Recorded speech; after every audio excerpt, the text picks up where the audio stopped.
biglang gumanda po yung ating dakatan pagkatapos po na maulanan. Mabasa-basa pa yung lupa. Gusto lang natin i-update po kayo na ito na talaga yung situation ng ating sagigan dito. Pagkatapos po siyang makahigop ng tubig kahapon, 2 araw na rin na nagkalipas na umulan na rin ng hindi masyadong malakas pero kahapon po. So, biglang gumanda yung mga tumbako na rin. Hindi na kailangan itong tubig niya. Biglang tumingkad po yung pagka-green niya kasi nga dahil sa higop ng tubig. So, update lang po ito para po maipakita sa inyo dito yung itsura ng ating lakatan paghapon. Ito yan yung itsura niya paghapon na 5:15 in the afternoon, pero nakakubli yung araw sa tawag sa clouds. Kaya ito yung itsura niya.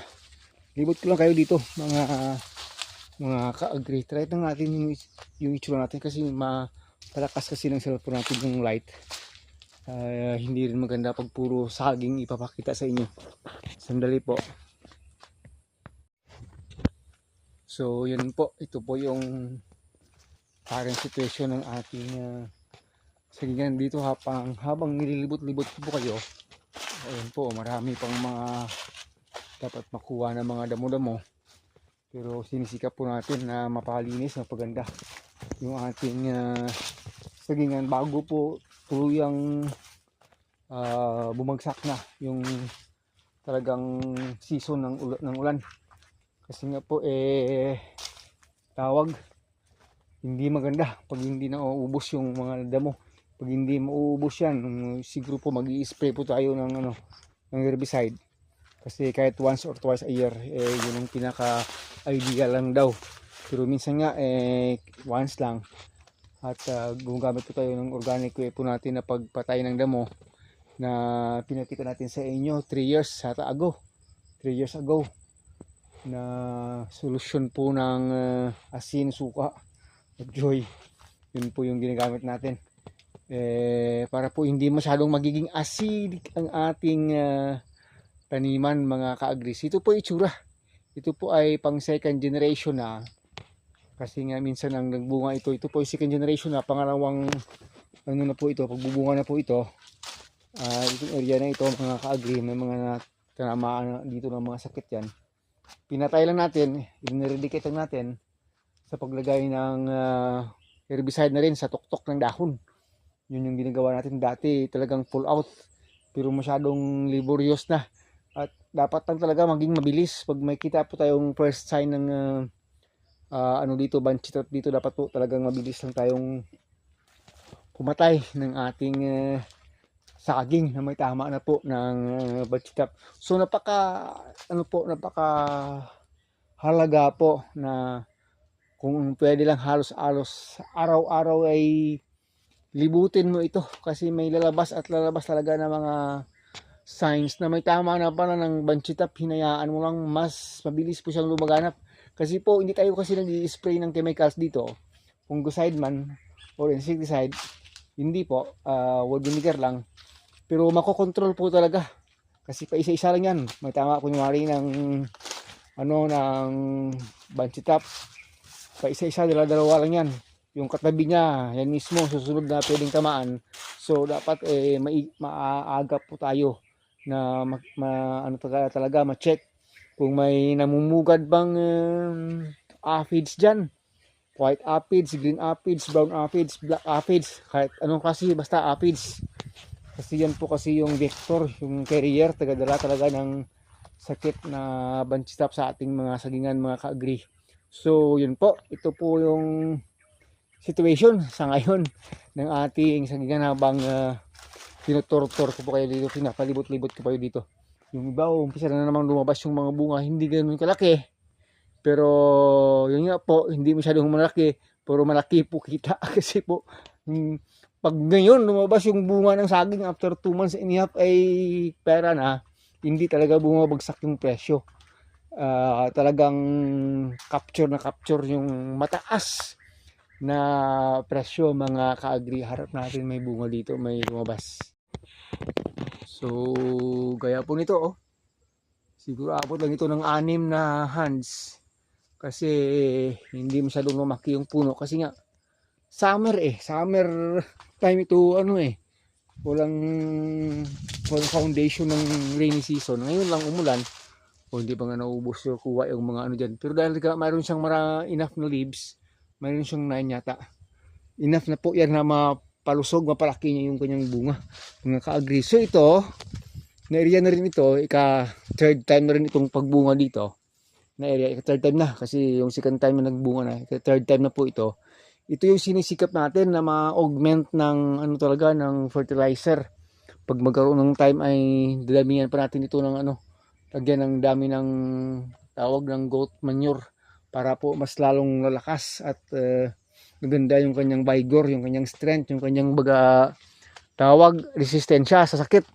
Kasi the more organic po, the more na may malakas na resistensya sa sakit yung ating mga saging na lakatan. So ito po itsura ng saging dito paghapon. Siguro nga given na rin sa panahon na walang masyadong malakas na sikat ng araw. At dahil nga umulan na nga nakahigop ng maraming tubig at saka bigla ang naging green yung ating saging. Ganyan po talaga. Hindi pa nga tayo nakapag kakalagayan natin ng konting triple 14 o isang dakot na maliit nga lang. Pero hindi pa yan nakakain, wala pa yung effect ng ang abono na yan, wala pa yung effect. And green na kasi talaga yung dahon, kaya naglagay tayo ng konting triple 14 para po pabaon sa kanyang bunga. Hindi man masyadong lalaki, medyo bibigat siya, medyo lulusog siya. At saka yun na nga po, hindi na po tayo talaga umaasa na talagang lalaki yung mga bunga kasi nga po hikahos nga galing ng summertime. Wala tayong patubig sa summertime. Kung may patubig na sana tayo ng summertime, napakalaking tulong po sana dito. Kahit drip irrigation lang sana, hindi natin nagawa kasi nga walang pang tustos. So talagang na lang sa langit. Asa na lang kay Lord talaga mga ka-agree. So sige po, hanggang dito na lang po muna ito ating pag-video. Ina-update ko lang po kayo na ito na po itsura ng ating lakatan dito. Ito yung first na tinaniman. Sandali gaya po yan. Patay na dito. Patay na. Mga tinamaan niya ng balsitap. Ito po yung first area ng tinaniman. Yan po. At sumunod po tayo dyan sa ilalim. At saka doon sa dulo sa kabila. At dyan sa taas. Yan po yung pinakauli dyang tinanim dyan sa taas. Sa area na po ito mga ka-agree. So ngayon pare-parehas na lang silang matataas, parehas na lang silang nagkakabunga na. Pero ayan po, parang magiging whole year round na po silang nag-rotation na lang magbubunga. Kasi nga po yung mga next na mga followers po ay nakikihabol na rin na tumangkad para po magkabunga. So next week pag may time po, kaya po nitong mga remaining dito na mga suckers kukunin yan natin dito. Magre-replant po tayo doon sa kabila sa mga namatay dahil sa summer na tinanim natin dati, hindi kinaya. Magre-replant po tayo mga ka-agree. So hanggang sa muli, dito na lang muna. Agritechnics TV po, maraming salamat po. Nag-update lang po tayo dito sa ating lakatan. Ito po itsura paghapon at saka malamig yung panahon. God bless all. Bye-bye na. Mabuhay ka magsasakang Pilipino.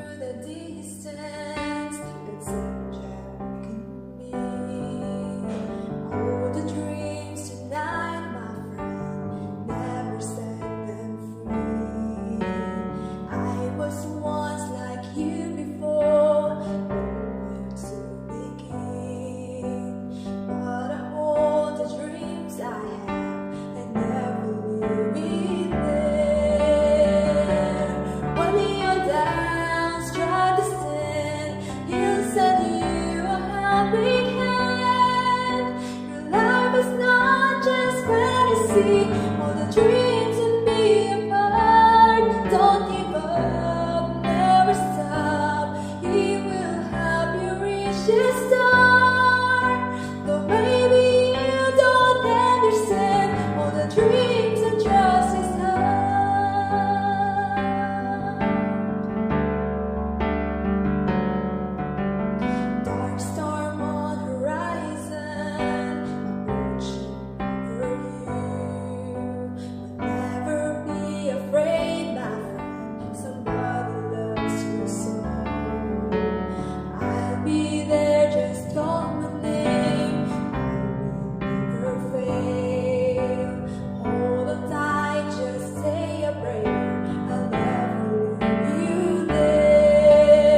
be apart. Don't give up, never stop. He will help you reach His arm. Though maybe you don't understand all the dreams and trust His heart. When your doubts try to stand, He'll send you a helping hand.